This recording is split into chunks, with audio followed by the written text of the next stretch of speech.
What's up, people? It's Tuesday night. We had one day of rain, and then the heat returned again in full. Miserable right now, so of course I occupied my weekend by going to the movie theaters not once, but twice.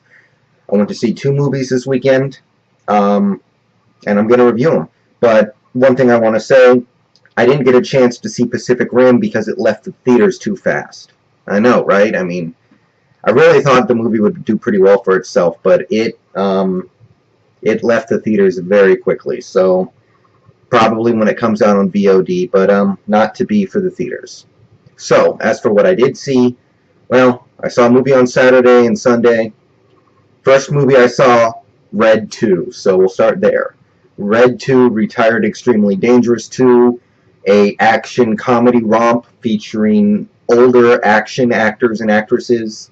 I mean, mostly action actors and actresses, and just some older actors who want to have a good time. So, set it up. I saw the first Red on VOD back when it first came out on VOD, and I thought it was a pretty good movie. Thought it was a pretty good time.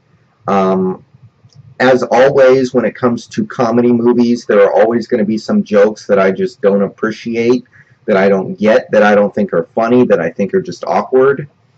So when I look back on a movie that has a high concentration of comedy, I kind of have that problem where I remember the jokes that didn't work for me. But on the whole, it was still a solid movie. Now, Red 2 um, basically continues where the last one left off. You have Bruce Willis playing a retired Black Ops CIA agent who's trying to enjoy a normal life, but he keeps getting pulled back into, you can't really call it the line of duty, but he keeps getting pulled into situations where he has to use his unique skills. Movie has John Malkovich as a former partner of him, somebody who works with him through all of this.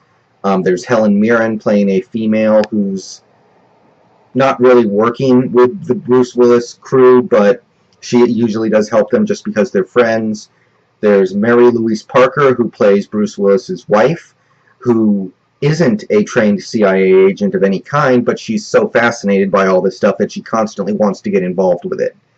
And there are a whole bunch of different cameos from other well-known actors: Catherine Zeta-Jones, um, Anthony Hopkins, and basically the idea is you just have put together a pretty fun movie that way. So my thoughts on Red 2. I don't know if there was a Red 2 graphic novel. I know the first Red was based off a graphic novel. I'm not sure if this one was. I believe it was.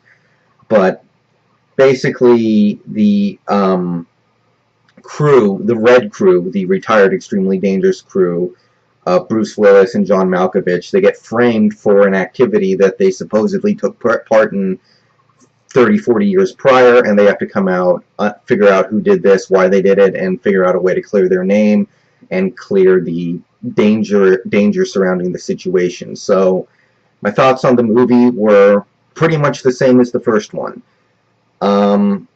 I haven't seen the first one since it first came out on VOD, so I don't remember it all that well. It was a fun time, but I don't think it was an especially memorable one. But this movie was sufficiently funny. This movie was put together fairly well.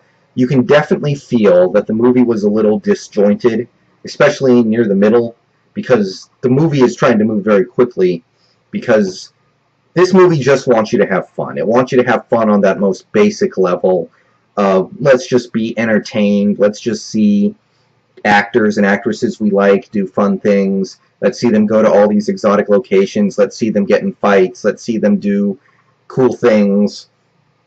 And there were some parts where it got a little disjointed and it moved very quickly. I mean, there must be a half dozen different locations in this movie, and it's always just, you're in France, you're in London, you're in, I can't even remember all the places. America, Japan, China, Russia, all these different places. And to some degree, that makes this movie feel a little, I don't know, like I said, disjointed. But for a movie like this, that's not a death sentence by any means. The focus of this movie is on those action sequences and those comedy sequences. I was a little worried about this movie when the previews were out, simply because They have replaced Karl Urban, who I like a lot, with Byung-Jung Kim, I think that's his name, a Korean martial artist, as the token young guy of the team, basically. Somebody to oppose the heroes, a young character to oppose the heroes like Urban did in the first movie. So in this one, it's Byung-Jung Kim, and his character is fine. He serves his purpose, but I kind of miss Karl Urban. I liked him in the first movie a lot.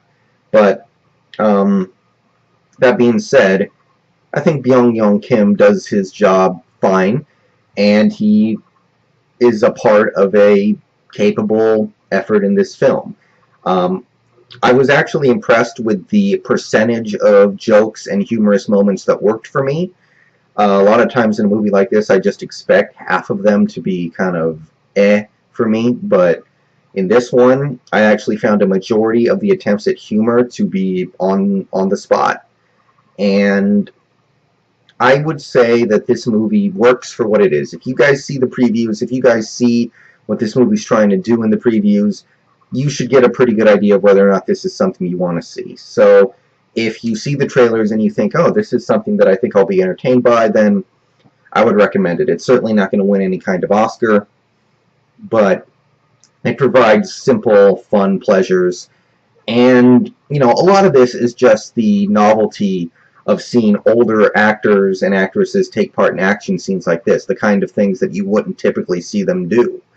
Maybe not so much Bruce Willis, because he's still doing these kinds of movies, but you don't expect Helen Mirren to be in a movie like this, necessarily.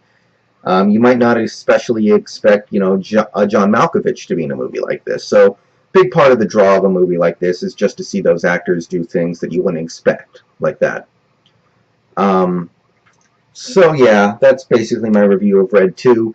It has a couple of little plot twists, a pretty satisfying resolution, and it looks like they're going to make another one because they have so much fun making these movies, and I'm interested in seeing the third one if and when they do indeed make it. So, fun action scenes, good comedy, just a simple, nice little movie if you really want to go to the theater and this is your kind of thing. So, scale of 1 to 100, you know, I'd give it like a 72 out of 100. I think that's pretty fair. Most movies I see fall in that range, so that's pretty good. Alright, on to movie number 2.